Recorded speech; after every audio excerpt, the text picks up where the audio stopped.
Сәлем қыздар, бүгін біз сіздермен балалық шақты еске түсіретін, өте дәмді болып шығатын коржиктерді дайындайтын боламыз. Міндетті түрде жасап көріңіздер. Бізге экранда көрсетілген заттар қажет болады. Ең алдымен темір ыдысымызға сүтімізді және де қантымызды сала отырып араластырамыз. Міндетті түрде ыдысымыз темір болуы қажет. Газ плитасының орта отына қойып, қанты ерігенше алтынан жылжымай осылай араластырып отырамыз. Қанты еру керек. Қанты еріген соң газ плитасының астын өшіреміз және де сары майымызды салып араластырып жібереміз. Бұл масса бізде бөлме температурасында 30 минутқа не болмаса 1 сағатта қалып суы қажет.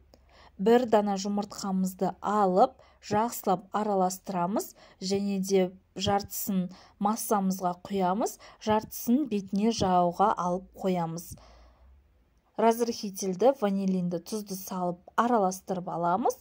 Үстінен електен өткізілген ұнымызды салып, бір келкі қамыр болғанша илейміз. Және де целлофан пакетке салып 30 минутқа тоңазытқышқа қалдырамыз. 30 минуттан соң қамырымызға кішкене ұн себе отырып, 1 сантиметр көлемінде қамырымызды жайып, осылай кез келген форманың көмегімен кесіп аламыз. Бұл уақытта біздің пешіміз 190 градусқа қызып тұруы қажет.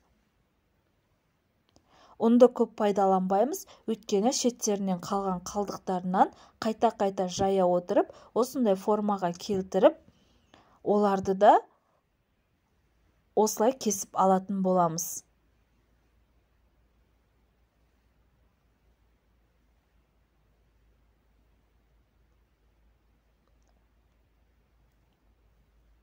Соңына дейін жаямыз, соңғы бөлігін осылай жайып қалдырдым. Және де қалған жұмыртқамызды бетіне жағып шығамыз. 10 минутқа кішкене қызарғанша духовкаға жібереміз.